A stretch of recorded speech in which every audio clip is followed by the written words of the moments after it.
ئەزان سڵاو خۆشحاڵین لە بەرنامەیەکتری ڕاڤە بە دیدارتان شا دەبین. تەوەری بەرنامەکەمان هاوکاتە لەگەڵ ساڵیادی ڕێکەوتنامەی 11 ئازار لە ساڵی 1970 ڕێکەوتنامەیە کە کۆمەڵێک گۆڕانکاری سیاسی گەوری بەدوای خۆیان هێنا. ئەم تەوەرە گفتوگۆکەین بە میوانداری زۆر بەڕێز کاک شاباس کەمال چاودێری سیاسی. کاک شاباس بەخێر بێت و خۆشحاڵێت. زۆر سپاس بۆیەوەش. کاک شاباس، ڕێکوتنامەی 11 ئازار لە عێراقدا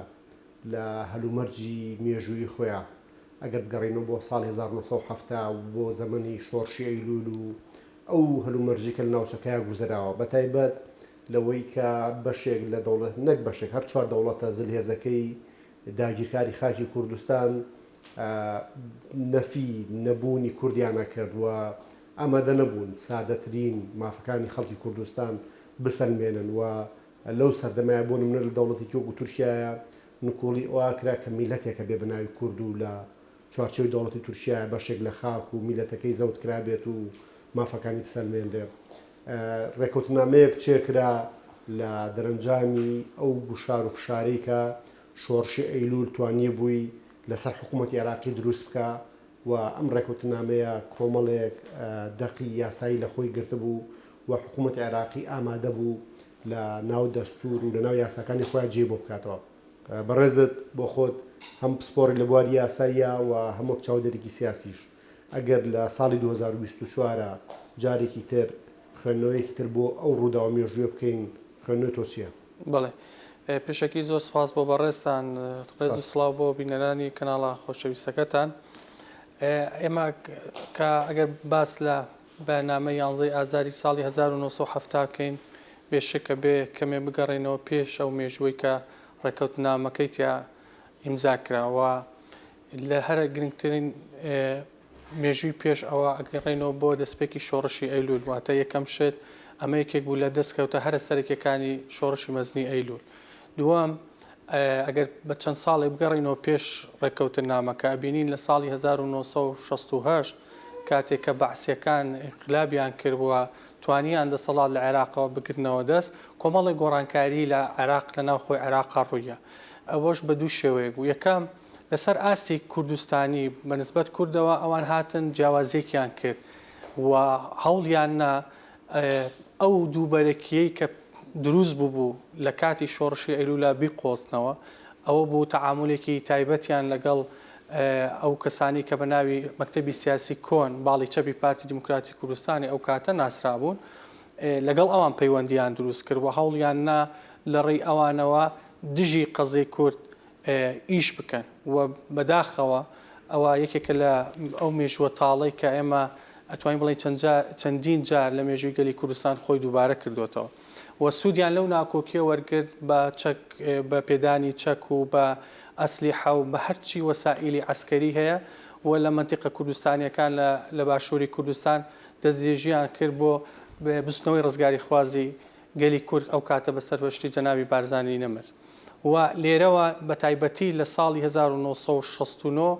ئەبینین کۆمەڵێک شەڕی زۆر لە هەموو ناوچەکانی هەرێمی کوردستان ناڕوویە و بە پاڵپشتی حزبی بەعەس ئەم شەڕانە بەردەوامی هەبوو، زۆر و زیانێکی زۆر لە خاک و ئاو هەوا و لە نەتەوەی کورد بە شێوەیەکی گشتی کرا. بەڵام لێرە لە مانگی تقریبان ئەیلولی ساڵی 1969 چکە ئەو مێژووەکی ورترە ئەگەر زۆر وردیکەیتەوە، شەڕی زۆر و قوربانی زۆر هەبوو. بەڵام لە کۆتایەکانی ساڵی 1969 ئەو هێرش و ئەو پەلاماردانەی حزبی بەعەس بە هاوکاری باڵی چەپی پارتی دیموکراتی کوردستانی ئەو کاتە ئەبینین پێچەوانە بەوە، چونکە جەنابی بارزانی نەمر کەسایەتیەکی کاریزمای خۆی هەبوو، هەمومان ئەزانین مێژوویەکی دەوڵەمەند و ئەزمونێکی باشی هەبوو لە کاری سیاسی و عەسکەریە و توانی ئەو هێرشە پێچەوانە بکاتەوە. و ئەمە بووە هۆی ئەوەی کە زۆربەی ناوچە کوردستانیەکان ئەوانەی ئەوان داگیریان کرد و جارێکی تر ئازاد بکرێتەوە لەلایەن هێزی پێشمەرگەی کوردستانەوە. ئەمە وای کرد کە دەسەڵاتداری ئەو کاتی عێراق بەعسیەکان بیرلەوە بکەنەوە کە سەیریان کرد پارەیەکی زۆر سەرفەکەن لە پشتگیریکردنی ئەو لایەنە، بەڵام بە هیچ شێوەیەک ناتوانی بەرەو پێشچوونێک یاخود بڵین نەتیجەیەکیان هەبێ بە نسبەت ئەو بابەتەوە. بۆیە هاتن بە ڕێگەیەکی تر ویستیان کاتێک بە خۆیان بن چونکە بیرمان نەچێ ئەگەر بگەڕینەوە بۆ بەڵگەناوە مێژویەکانی ئەو کاتە ئەبینین لە منتیقەی کوردستانە حزبی بەعس زۆر تووشی ئیفلیجی و تووشی شکان بوو لە ڕووی عسکەریەوە ئێمە باسەکەین و مەصرفێکی زۆری دارایی هەبوو لەسەر شەڕەکان و هیچ ئیسفادەیەکیشی نەکرد بوو بۆیە هەوڵیە کە ڕێگەیەکی تر بدۆزێتەوە مەمیش بەچی دەستی پێکرد لە مانگی 12 لە بزەبت لە 22 23 و 24 لە مانگی 12 ساڵی 1969 لە ڕۆژنامەی سەورەی کە زمان حاڵی حزبی بەعس بوو کۆمەڵێ وتار بڵاو بوویەوە کە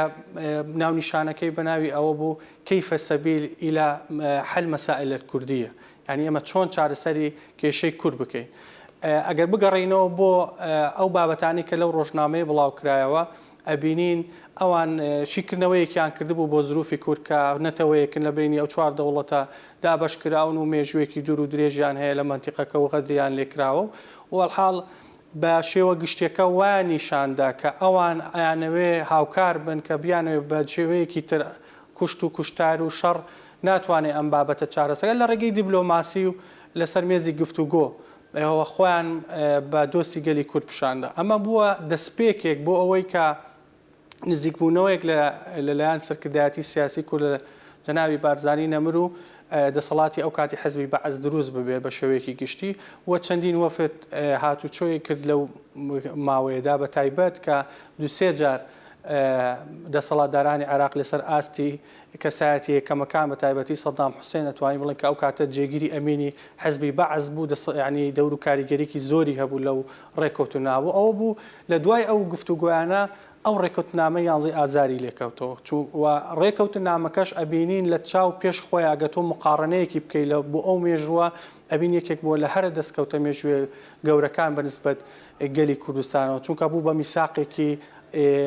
میساقێکی یاسایی فەرمی لە عێراق کە پێشینەیەکی نەبوو پێشتر و بۆ یەکەمین جار دەسەڵاتدارانی عێراقدانیانە بە مافی ئۆتۆنۆمی بۆ کوردستان کە ئەمە یەکێک بوو لە هەرە بەرگە سەرەکیەکان خۆی لە نزیکەی 15 خاڵێک ئەبینیەوە بابەتەکانی بەڵام ئەو بابەتی ئەوەی کە زۆر گرنگ بوو یەکلایکردنەوەی سنووری هەرێمی سنووری کوردستان و هەروەها مافی ئۆتۆنۆمی بۆ گەلی کوردستان کە چەند خاڵێکی تریش هەبوو بەڵام ئەوانە لە یەکێک لە هەرە سەرێکی ترین خاڵەکانی جارێکی تریش بابەتی کەرکووک جارێکی ترکە لە ڕێکەوتنامەکە هەبوو کە بە شارێکی پێکەوە ژیان بێ بەڵام لەسەر ینی دانرا بوو بکە سەرژمێری تا بکرێت و وەکو بە شوێنێکی کوردستانی ینی ناوچەیەکی کوردستانی لە قەڵەم درابوو.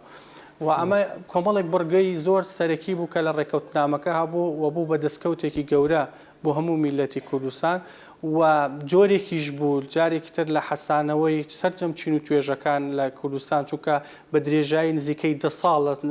لە ساڵی 1960 لەگەڵ دەستپێکی شۆڕشی و تاوەکو 1970 بەڕاستی ژێرخانی ئەتوانین بڵین ئابووری کشت و کاڵ یعنی زۆربەی گوندەکان خاپور کرابوون بە شێوەیەکی گشتی بەڕاستی ئەو کاتە زەر و زیانێکی زۆر لە کوردستان درابوو لە ڕووی بڵین بوونی تحتی سیاسی سەقافی هەروەها لە ڕووی خوێندەواری لە نەبوونی یعنی قوتابخانە نەبوونی نەخۆشخانە کۆمەڵێک بابەتی تر کە زۆر سەرەکی و سەرەتایی بوون بۆ ژیان ئەمانە هەمووی زەرێکی زۆری کردبوو گەلی کوردستان کە دەرفەتێکی باش بوو لەو کاتەیە کە توانیان ئەو ڕێکەوتنامەی مواژۆ بکەن. کاک شاواز باسیەکی ئەوت کرد کە حکوومەت عێراقی لە ڕێگەی ڕۆژنامە عەرەبیەکانەوە هەوڵەیە کە شتێک لە نیەت باشی پیشان با بۆی کە بۆ چوونی هەرێمی بۆ چوونی سەرکردایەتی کورد سەرکردایەتی شۆڕشی ئەیلول بگۆڕێت وە زەمینە سازی بکە بۆ ئەوەی کە جۆرێک لە ڕێکەوتن بێتە پێشەوە. بەڵام پێم خۆشە لەو گۆشەیەشەوە تەماشایەوە بکەین کە ئەوەی جەنابەت باست کرد کە باشووری کوردستان یان هەرێمی کوردستانی عێراق بوو بە ناوچەی جەنگ جەنابەتیش ئامێژەکەت بۆیە کە ئەمەوەی کردووە کە ڕێگەوبانەکان وەک پێویست نەمێنن پرسی خوێندن پرسی تەندروستی پرسی ئابووری زۆر پرسیتر لە کوردستان کە کاریگەری لەسەر کۆمەلگا هەیە ڕەنگە لەو فترە درێژەی شۆڕشە هۆکار بوو بێ بۆی کە بە تایبەتیش کە حکوومەت عێراقی زۆر جار خۆی ویستوێتی ینی زۆر جار لە ڕێگەی و قەسفانەی کردوێتی لە پرۆژە خزمەت گوزاریەکانی یاوە لە ناوچە ئاودانەکانی یاوە پێم خۆش لەو گۆشەشەوە تەماشای بکەین کە سەرکردایەتی سیاسی کورد ینی لە بەرامبەر ئەو نیەت باشی کە لە بەغدا هەیە بوو نیەت باشی پیشان نایەوە و ئەو مەسوجانەی قبول کرد ینی شتێک هەیە لەوانی کە لەسەر مێژووی شۆڕشێلول قساکەن دایمە باسیەوەکەن ئەڵێن لە مێژووی ئەو 14 ساڵەیە هەر کاتی حکوومەت عێراقی نیەت باشی پیشان نابێ سەرکردایەتی شۆڕش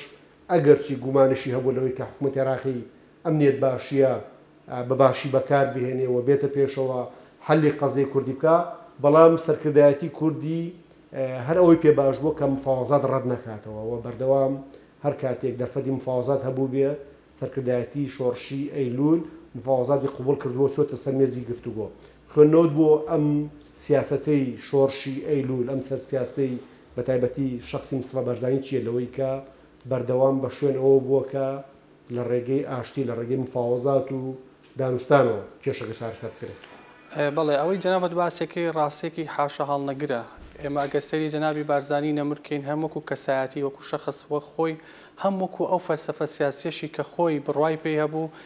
لە بە درێژایی ژیانی خەباتی ئەو ئەگەر ببینین سەیرەکەین هیچ کاتێک ئەو نەیویستووە کە شەڕ هەبێت وە شەڕی بە شتێکی زۆر خراپ لە قەڵەمداوە و هیچ کاتێک نەیویستووە بە هیچ شێوەیەش تەنانەت شەڕەکان تێکەڵی ئەوەش بکە کە زۆر هەوڵەدرا لەو فترای شەڕی بینی نەتەوەی عەرەب و کورد بە پێچەوانەوە ئەو لەگەڵ ئەو دەسەڵاتە سیاسی لە عێراقا هەبوو کە بچووکێک کردو لەو دەسەڵاتەوە دایمەنیش ڕێنمایەکانی جەنابیان بۆ کەوادری حیزب بۆ پێشمەرگەی کوردستان هەر لەسەر ئەو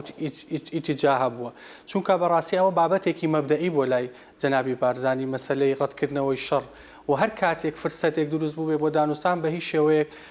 دوودڵ نەبوو یاخود ڕەتی نەکردوێتەوە چونکە ئەگە بگەڕینەوە کەمێک پێش ئەوەش لە ساڵی 1966 یعنی کە بەیاننامەی 29 حوزەیرانی ساڵی 1966 دەرچوو بێگومان جەنابی بارزانی لە کاتی لە گەرمەی شەڕەکانەکە ئەو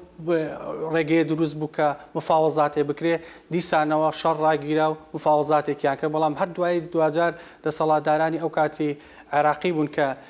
داواکاریەکانیان جێبەجێ نەکرد ینی خۆی کێشەکە دائیمەن لە عێراق بە درێژایی مێژوو ئەگەڕێتەوە بۆەوە ئەوان هەمیشە بە منتەقی هێز مامەڵەیان لەگەڵ کوردستان کردو ینی من لەسەر ئەو خاڵە وەستام لە ساڵی 1969 ینی زۆر گرنگە ئاماژەی پێبین کاتێک کە دەسەڵاتدارانی ئەو کاتی عێراق دەسەڵاتی بەعسی ئەو کاتە بابەتەکە ئەوە نەبوو کە و بڕوای بە مەسائلەی قەزەی کورد هەبێ کە ئەوێ دانوستان و مافی کورد بدا نەخێت و هەتا واژووکردنی ڕێکەوتنامەکەش بابەتەکە ئەوە نەبوو بەڵکو ئەوان لە ڕووی عەسکەریەوە زۆر تێکشکا بوون ینی توانای سەربازیان زۆر لاواز بوو و ژمارەیەکی زۆر کوشتار لە منتیقەی کوردستانەوە هێزەکانی ئەوان کوژرا بوون بەدەیان و سەدان کوژراویان هەبوو لە شەڕەکان بە تایبەتی لە کۆتایی ساڵی 1969 ئەم لاوازیە لە ڕووی عەسکەریەوە وای کرد کە دەسەڵاتدارانی عێراقی ئەو نیەتە پیشان بدەن چونکە زانیویانە ڕەنگ بێ زۆر جاریش لە سیاسەتە ئەوان ئەمەیان بە دەرفەت قۆزی بێتەوە بۆ گەلی کوردستان زانیویانەکە گەلی کورد گەلێکی بە تەبیعەت یعنی باگراوندێکی ئینسانیانەی هەیە و لەو کاتانە هیچ کاتێک مەسەلەی دانوستاندن ڕەت ناکات و ڕەنگ بێت لە ڕووی سیاسی و گەلێکی بێت و جۆرێک لە جۆرەکانیش بەڕاستی ئەوە نقطەی زۆحفی گەلی کوردستان و بە شێوەیەکی گشتی کە وایان کردو ئەمە بکەن بە خاڵێک هەر کاتێک ئەوان لاواز بوون مێزی گفتوگۆ لەسەر مێزی گفتوگۆ هەوڵ بن کە ڕێکەوتن بکەنەوە دوایە جاریش کە بەهێزە بنەوە وەکۆی کە بینیمان کە لە بەیاننامەکەی 11 ئازارە هاتبوو کە نزیکەی 4 ساڵ دانرا بوو بۆ جێبەجێکردنی ئۆتۆنۆمی بۆ کوردستان کە من پێم وایە ئەگەر بە چاوی ئێستا سەیری ئەو کاتی ڕێکەوتنامەیە بکەیتەوە ئەچەنە واقعەکە زۆر جیاوازە بەڵام ئەتوانین بڵین یەکێکیش لەو کەم و کوڕیانی کە لە بەیاننامەکە 11 ئازارە هەبوو بەڕاستی بابەتی ئەو 4 ساڵە بوو چونکە 4 ساڵ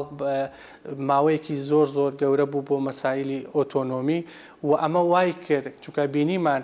لە هەر لە دەستپێکی دوای ساڵی 1970 لە ساڵی 1970 بە دواوە ئەوان دژی ئەو ڕێکەوتنامەیە کاریان کرد بە دەیان بەڵگە هەیە بە دیارترینیان ئەو بوو لە ساڵی 1970 هەوڵی تیرۆرکردنی جەنابی بارزانی نەمریانە کە هەموو بەڵگەکانیش ئاشکرا بوو کە لەلایەن دەسەڵاتدارانی عێراقی و ئەو کاتی زۆر ڕوون و ئاشکرا بوو کە ویستیان تیرۆریکەن بەڵام جەنابی بارزانی نەمر بۆ سیاسەتە حەکیمانی کە هەموو وەکەوەی کە بەڵێنی یابوو واژووی کردبوو کە بۆ ماوەی 4 ساڵ شەڕاب وەستێ دانوستان هەبێت تاوەکو ئۆتۆنۆمی جێبەجێکرێ بە هیچ کاتێک نەیهێشت چەندی جاریش داواکاری هەبوو لەلایەن هاونیشتیمانیانی ئەو کاتی کوردستان بە تایبەتی لەلایەن قیادەکانی تری کوردستان کە دەست پێش خەریب بکەن لەوەی کە شەڕ هەڵبگیرێتەوە جەناوی بارزانی ڕەتی کردوەوە چونکە وتوێتی ئێمە بەڵێنمان ناوە کە 4 ساڵ بوەستی و نابێ ئێمە دەست پێشخەری شەڕبین بە هیچ کاتێک وە بەڵێنامەکە ئەو بەڵێنەشی بردە سەر تاوەکو کۆتایی 11 ئازاری ساڵی 1970 هەتا ئەو کاتە بە هیچ شێوەیەک دەست پێشخەری شەڕی نەک. کاک شاباس پێم خۆشە لەسەر دەقی ناو ڕێککەوتنامەکە قسە بکەین بە تایبەتی کە بەڕێز باست لەوە کرد کە باسی ناوچەی ئۆتۆنۆمیەکرێ بۆ هەرێمی کوردستان ینی ئەوەی کە حکوومەتی عێراقی و هەر 4 دەوڵەتی ناوچەکەش نکۆڵیان لە هەبوونی کوردەکە بۆ نمونە لە باکووری کوردستان دەوڵەتی تورکیا تەنانەت ڕەتی ئەوەیە کردەوە کە خەڵکی کورد لە شارە کوردیەکان لە گوندە کوردیەکان لە ئاوادانیە کوردیەکان جلوبەرگی کوردی بپۆشن بە کوردی قسە بکەن تەنانەت زمانی کوردی قەدەغە کرده بوو بەڵام شۆڕش لە باشووری کوردستان ئەگاتە ئاستێ کە دەوڵەتی عێراق ناچارەکات یەکێک لە بەندەکانی ئەم ڕێکەوتنامەی 11 ئازار هەبوونی ناوچەیەکی ئۆتۆنۆمیە بۆ خەڵکی کوردستان بۆشەوە کە جەناوت باسی کرد کە دواتر کەرکووکیش ڕێگە چارێکی تری بۆ بدۆزرێتەوە ینی خوێنەوەی تۆ بۆ ناو دەقی ئەم ڕێکەوتنامەیە لەوەی کە بەر لەم ڕێکەوتنامەیە زۆر نییە ئەو ڕێکەوتنامانەی کە لەگەڵ سەرکرداتی شۆڕشەکانی کورد و حکوومەتە داگیرکارەکانەکرا ڕەنگە زیاتر لەسەر پرسی مافی کللتوری بەکارهێنانی زمان کردنەوەی قوتابخانە و نەخۆشخانە لە ناوچە کوردەکان ڕاکێشانی ڕێگەوبان بەڵام بۆ یەکەمین جار لە ناوێکی لە چوارچەوەی ئەم 4 دەوڵەتە داگیرکارەیە دەقێک هەیە بۆ دروستکردنی کیانێک قوارەیەکی ئۆتۆنۆمی بۆ خەڵکی کوردستان ئەگەر لێرەوە سێرێکی جارێکی تری ئەو ڕێکەوتنامە بکەین چۆنی نرخێنیتەوە. بەڵێ بەبێ گومان ینی وەکوتم یەکێک بۆ لە هەرە وەسیقە مێژوویە گرنگەکان بە نسبەت گەلی کوردستان و لەو سەردەمەدا چونکە بۆ بناغەش وی جەنابەت باس کرد بۆ بناغەیە کە سەقفی داواکاریەکانی گەلی کوردستان لە ئۆتۆنۆمی کەمتر داوا نەکە کە ڕەنگ بێت لەو پێشتر داواکاریەکان زیاتر لۆکاڵی تر بوون زیاتر لە مەسائیلی لامەرکەزی ئەوانە خۆی بینیەوە بەڵام ئەم جارە لە مەسائیلە ئۆتۆنۆمیەکە بوو بەوەی کە سەقفی داواکاریەکانی کورد هەم جێگیر بکرێ بە شێوەیەکی فەرمی لە عێراق هەمیش بەرز ببێتەوە کە ئەمە بەرەو پێشچوونێک بوو لە لەو خەباتی گەلی کوردستان بۆ ئەو سەردەمە کە یەکێک بوو لە هەر خاڵە گرنگەکانی ڕێکەوتنامە و ئەساسیش ڕێکەوتنەکەش بووە زائیدەن بە فەرمی ناسانی زمانی کوردی هاوشێوەی زمانی عەرەبی لە هەموو ناوچە کوردستانیەکان تەنانەت لە بابەتی خوێندن لە دام و دەستگا حکوومیەکان و بەڕاستی لەسەر ئاستی یعنی ئەتوانین بڵێن ڕێکەوتنامەیەک بووی زۆر فرەلایەن بوو کە هەموو لایەنەکانی ژیانی لە خۆ گرتە بوو لە ڕووی ئابووری لە ڕووی کولتوری و سەقافی لە ڕووی تەنانەت عەسکەری چونکە بڕیار درابوو کە فەیلقێک بۆ کوردستان دابنرێ کە 15,000 پێشمەرکە تاعین بکرێ وەکو پاسەوانی سنوور ئەو کاتە لە دواییە ئەگەر ببینین بەشێکی زۆری ئەوانش جێبەجێ نەکرا حتا لە ڕووی عەسکەریەوە دانرا بوو تەنانەت ئەو شوێنانەی کە کوردن قایم قام و پارێزگارەکان هەنێک وە ئەوانی کە ڕوتبەی عەسکەریان هەیە لە ملازم و تاوەکو پلەکانی بەرزتر بۆ کورد بن بەڵام حکوومەتی عێراقی ئەوانی جێبەجێ نەکرد یعنی لە ڕووی عەسکەری و سیر کە لە ڕئیس عورەفا زیاتری بە هیچ کوردێک نەدا لەو کاتەیەکە لە کاتی ڕێکەوتنامەکە لە کاتی جێبەجێکردنی شابوو بە شێوەیەکی گشتی ئەنی ئەو 15 خاڵی کە لە ناوڕۆکی ڕێکەوتنەکە هەبوو زۆر فرەلایەن و فرەچەشن بوو و سەرچەم لایەنە پێویستیەکانی ژیانی بۆ گەلی کوردستان دابین کردبوو بەڵام بەداخۆ ینی وەکو پێشتریش باسم کرد یعنی دەسەڵاتی عێراق هیچ کاتێک بڕوای بە مەسائیلی ڕێکەوتن لە مەسائیلی دیبلۆماسیەکان نەبوو هەمیشە بە منطقی هێز بیری کردەوە چونکە دواتریش سەیری مێژوو بکەین لە دوای ئەو پرۆسێش چەندی جار ڕێکەوتن هەبوو هەتاوەکو بە دەستوری ئێستای عێراقی شەوە بینین کە ئێمە بە هەموو خەباتی ئەو چەندین ساڵەمان توانیمان ئەو مافانەی ئەمانەوەی لە دەستوری عێراقی جێگیری بکەین بە شێوەیەکی دەستوری کە بەرزترین دەسەڵاتی یاساییە لە هەموو دەوڵەتێکە بەڵام ئێستا ئەوان ئەوەش جێبەجێ ناکەن کەواتە ئەوە ڕوون بۆەوە یعنی بابەتەکە بابەتێکە پەیوەندی بە ئەو عەقلیەتە شۆڤینیەوە هەیە کە هەمیشە لە دەسەڵاتدارانی عێراقیە جاری دووبارە خۆی ئەنوێنێتەوە یعنی بە شێوەیەکی گشتی ئەوان هیچ کاتێک نەیانویستووە کە مافەکانی گەلی کوردستان بن بەڵکو هەوڵیان ناوە ئەمە وەکو تەکتیکێک بەکاربێنن وە گوتم هەر کاتێک کە هەستیان بە مەترسی یاخود لاوازی کردووە لە ڕووی عەسکەری لە ڕووی مادی هەوڵیان ناوەکە ڕێکەوتنێک لەگەڵ گەلی کوردستان بکەن دوای ئەوەی کە بەهێز بوونەتەوە جارێکتر پەشیمان بوونەتەوە بە نمونە هەر لە کاتی ڕێکەوتنامەی 11 ئازاری دوای ئەوە لە ساڵ 1972 عێراق نەوتی خۆماڵی کرد یعنی لەژێر ئیمتیدابی بەریتانیا و ئەمریکا دەریهێنا و هەروەها ڕێکەوتنێکی سیاسی و ئابووری و عەسکەری لەگەڵ یەکێتی سۆڤێتی ئەو کاتە کرد کە بۆ ماوەی 15 ساڵ بوو و ئەم ڕێکەوتنە لەگەڵ یەکێتی سۆڤێت هۆکارێکی زۆر گەورە بوو بۆ ئەو بژانەوەی کە لە عێراقا دروست بوو بە تایبەتی لە ڕووی سەربازی و عێراق توانی کە لە ڕووی سەربازی و خۆی بەهێز بکاتەوە ئەمەش وای کرد جارێکی تر نیەتە ئەسلەکەی خۆی پیشانی گەلی کوردستان باتەوە و سەرجەم ئەو بڕگە و مادانی کە لە ڕێکەوتنەکە هەبوون دانە بەدانە پێشێڵی کرد بەڵام من لێرەوە ئەمەیە ینی یەک مووقیفی جەنابی بارزانی کە وەکو سەرکردەیەکی کاریزما لە مێژووی هەم گەلی کوردستان و هەم لە مێژووی جیهانیش لە سەدەی 20 یعنی دووربینی جەنابی بارزانی نەمر بۆ ئەو قەزیانە ئەو ڕۆژێک دوای ئیمزاکردنی ڕێکەوتنامە 11 ئازار کۆبوونەوەیەک بە ئەندامانی کۆمیتەی ناوەندی ئەو کاتی پارتی دیموکراتی کوردستانەکە بە نەس بەم شێوەیە دەستپێکە ئەڵێ برایان بۆمب و فڕۆکە و دەبابەتێکی نەشکاندین هۆشیار بن بە تڕومبێل و کۆشک و تەلار و پارە کێشتان لێ نەهێنن بۆ ئەوەی بە خوێن بەدەستمان هێناوە بە پارە لێمان نەستێنن یعنی چونکە دەریش کەوت ئەگەر سیر بکەی لە دوای ساڵی 1970 بۆ 72 شەوە دەسەڵاتی ئەو کاتی بەعەز دەستی کرد بە کڕینی تاکی کوردی بە هەموو شێوەکان توانی لە ڕێگەی پارە و لە ڕێگەی ئیمتیازاتەوە تەسی لەسەر کۆمەڵێک لە خەڵکی کوردستان بکە و ئەو مەساڵحە شەخسیانە یەکێک بوون لەو هۆکارانی کە ئەو هێزەی کە پێویست بوو لە گەلی کوردستانە ببێنێتەوە کە دیفاع لەو ڕێکەوتنەوە بکەن وەکو خۆی نەمایەوە لە دواترە ینی ئەمە یەکێک بوو لەو خاڵانی کە زۆر گرم بوو خاڵێکی تر یەکێک لە ئیسفادەکانی تری ڕێکەوتنامە 11 ئازار ئەوە بوو ئەو دووبەرەکی و ئەو ئینشیقاقە سیاسی کە لە شۆڕشی کوردستان لە 64 بە دواوە ڕووییا بوو بۆ سەبەبێک بۆ ئەوەی کە جارێکتر ئەم نۆکۆکیانە وەلا بنێرن و ئەو کاتە باڵی چەپی پارتی دیموکراتی کوردستان کە ئەندامانی مەکتەبی سیاسی کۆم بوون کۆنگرەی حوتی خۆیان بێز لە دوای ڕێکەوتنامە 11 ئازار ناوی خۆیان پارتی شۆڕشگەڕانی کوردستان و بە چەند مانگێک دوای ڕێکەوتنامەکە جارێکی تر هاتنەوە ناو پارتی دیموکراتی کوردستان یعنی لەو ڕۆژەوە ئەتوانین بڵێ کە بوو بە لەو ڕۆژەوە بوو بە ئەوەی کە لە ڕووی سیاسی شۆگەلی کوردستان ئەو ئینشقاقە سیاسی و عەسکەری کە هەیە بوو جارێکی تر ئەوە نەمێنێت وەگەلی کوردستان و ئەو شەڕە براکوژی کە پێشتر بە هاوپشتیوانی دەسەڵاتی بەحس و حکوومەتەکانی پێشووتر هەبوو نەمێنێک ئەمە کە یەکێک بوو لە ئیسفادەکانی ئەتوانی بڵێن یەکێک بوو لە سوودەکانی ڕێکەوتنامە 11 ئازار کە لەو کاتەدا ئەنجام درا. پێم خۆشە لەو بابەتەوە قسە بکەین کە جەنابەت باسیەوت کرد کە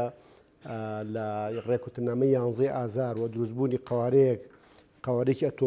ئۆتۆنۆمی بۆ خەڵکی کوردستان ینی سەقفی تەوقعاتی خەڵکی بۆ دنیابینی خەڵکی کوردی گۆڕی تەنانەت بۆ نمونەوەی کە جەناب دواسیەکەی ئێمە گەر سەیری کەین لە دوای ڕاپەڕینی بەهاری 1991 کێسێم ڕۆژانەمە یادەکەینەوە دنیابینی کورد گۆڕا لەوەی کە کورد بە ئۆتۆنۆمیش ڕازی نەبوو ینی وای لێ هات هێواش ئەگەر بۆ نمونە ڕێکەوتنی 11 ئازار ئۆتۆنۆمی بۆ کورد پێشنیاز کرد ئێمە لە ساڵی 91 و لە ساڵی 2003 جارێکی تر ینی کۆمەڵێک پێشنیاری تر هاتنە پێشەوە لەوەی کە بەڕاستی خواستی کورد وەکو میلەتێکی ڕەسەنی ناوچەکە زیاترە لە ئۆتۆنۆمی تاوەی گەشتین بۆی کە داوای فیدرالیش بکرێ و لە ساڵی 2003 لە ساڵی 2005 ئەم مافە تا ڕادێکی زۆر ممارەسەش کرا ئەگەرچی بۆ نمونە جارێکی تر هەروەی کەوکو جەنابەت باست کرد ینی حکوومەت عێراقی لەکوێ جارێک هەست بە بەهێزی بکات هەست بە سەرکەوتن بکە و جۆر لە جۆرگان خۆی کۆ کرد بێتەوە پاشەکشاکە لە بەڵێنەکانی لە ڕێکەوتنامەکان تەنانەت لە دەستوریش ئەوەی کە ئێستا بۆ نمونە بەرامبەر بە خەڵکی کوردستانەکرێ خۆ ینی هەمووی بەشێکی گەوری نادەستوریە ینی ئەو بڕیارانەی کە ئێستا دادگای باڵای بە ناو فیدراڵی عێراق دژی هەرێمی کوردستان دەری کردەوە دژی ئەو دەستورەیەکە حکوومەت عێراقی و خەڵکی عەرەب پێش کورد دەنگیان پێداوە پێم خۆشە لەو ڕوانگەیەوە ینی بەرەکۆتایی بەرنامەکە ڕووینەگە قسەیەکە بێ کە ڕێکەوتنامە 11 ئازار شۆڕشی ئەیلول توانی دنیابینی کورد گەورەتر بکە فراوانتری بکە ئاسۆکانی بینینی باشتر و ڕوونتر بکە. بەڵێ بەبێ گومان ئێوە گوتمان بۆتە بناغەیەک بۆ ئەوەی کە سەقفی داواکاری لە ڕووی سیاسیەوە گەلی کوردستان بەرز بکاتەوە هەروەها لە ڕۆی هۆشیاری تاکی کوردیشەوە ینی توانی ئەو متمانە بەخۆبوونە بۆ گەلی کوردستان جارێکی تر دروست بکاتەوە کە ئەو بێئومێدیە کە لە پێش دروستبوونی ئەتوانین بڵین پارتی دیموکراتی کوردستانیش کە جۆرێک لە جۆرەکان بێئومێدی دروست بوو وەگوتێ وەزعی خەڵکی کوردستان بە شێوەیەکی گشتی لە هەر چوار پارچەکە وەزعێکی تەواو ناسەقامگیر بوو و بە هیچ شێوەیەک دانەنراوە بە مافەکانی گەلی کوردستان ئەمە بووە ئەوەی کە هەم گەلی کوردستان بتوانێت ئەو متمانەیە بۆ خۆی بگەڕێت کە هیچی کەمتر نیە لە نەتەوەکانیتی هەم بتوانێت کە لە ڕووی سیاسی لە ڕووی عسکەری و بەرگری لەوە بکاکە ئەو مافانە بەدەست بێنێ و لێرە شاتوانین بڵین وەکو حزب پارتی دیموکراتی کوردستان کە یەکێک بووە لە هەرە دافع سەرەکیەکان بۆ ئەو بابەتە و شخصی جەنابی بارزانی نەمریش جارێکی تر دەور و کاریگەری جەنابی بارزانی نەمر لەو سەردەمەدا کە کاریگەری دروست کردووە چونکە قورسایی و کەسایەتی جەنابی بارزانی نەمرد لەو ئاسایا بوو کە توانیویەتی هەموو چین و توێژەکانی گەلی کوردستان کۆبکاتەوە لەسەر چەترێک وە سەقفی داواکاریەکانی ئەو لە ڕێی سەرکردایەتی سیاسی کردو لەگەڵ هەموو حکوومەتێک بە دوایەکەکانی عێراق وە لە ناوچەکەشە بکات و ئەمە بۆ ناوچەکانی تریش ینی بەشەکانی تری کوردستانیش بووە هۆکارێکەوە زیاتر گەلی کوردستان متمانەی بە مافەکانی خۆی هەبێت و بووە هۆی ئەوەش کە دواتریش ینی بینین ئەگەر بگەڕێینەوە بۆ مێژووە لە دوای ساڵی 1974 بزار لە ساڵی 1975 کە نسکۆی شۆڕشی ئەیلولی شەبێ کە خەڵکێکی زۆر پێیان وابوو کە جارێکی تر یان لە مێژوویەکی نزیکە زۆر ئەستەمە جارێکی تر گەلی کوردستان بتوانێت خەبات کە داوای مافەکانی بێ ئەبینین لە کەمترین ساڵێک سەرکردایەتی سیاسی پارتی دیموکراتی کوردستان سەرکردایەتێکی کاتی بە سەرپەرشتی جەنابی سەرۆکمان سەرۆک مەسعود بەرزانی و کاگی نێچیروان بارزانی و بە لەژێر سەرپەرشتی جەنابی بارزانی نەمر جارێکی تر دروست دەکرێتەوە خەبات دەست پێ کاتەوە لەژێر ناوی شۆڕشی گوڵانە کە ئەمە درێژە پێدەری هەمان ئەو شەڕش و خەباتە بوو کە ئەمە چی وای کردبوو چونکە بەڕاستی نوسکۆی شۆڕشی ئەیلول دیسانەوە وەکو چۆن لە ساڵی 1969 دەسەڵاتدارانی عێراقی بەهۆی لاوازیانەوە ئەو ڕێکەوتنامەیان واژوو کرد ڕێکەوتنامەی جەزائیریش لە ساڵی 1975 ئەگەڕێتەوە بۆ ئەوەی کە ئەوان لە ڕووی عەسکەریەوە تەواو تێکشکا بوون و هەرچی تەنەزولاتە بۆ ئێرانیان کرد بۆ خاک و ئاوی عێراقیان فرۆش لە پێنا ئەوەی کە شۆڕشی کورد بتوێنەوە ئەمەش دیسانەوە هۆکارەکەی ئەو بوو کە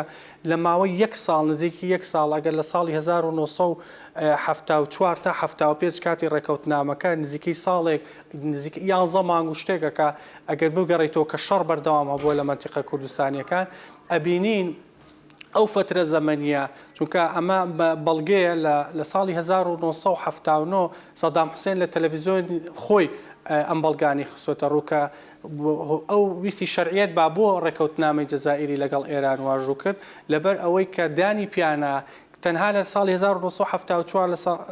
تا 1975 لە شۆڕش لەگەڵ گەلی کوردستان و هێزی پێشمەرگەی کوردستان زەر و زیانێکی زۆریان کردووە کە ئەو خۆی بەداتا ئەڵێ نزیکەی 6,000 سەرباز بوان لە دەزیاوە و 18 فڕۆکەی هەمەجۆرمان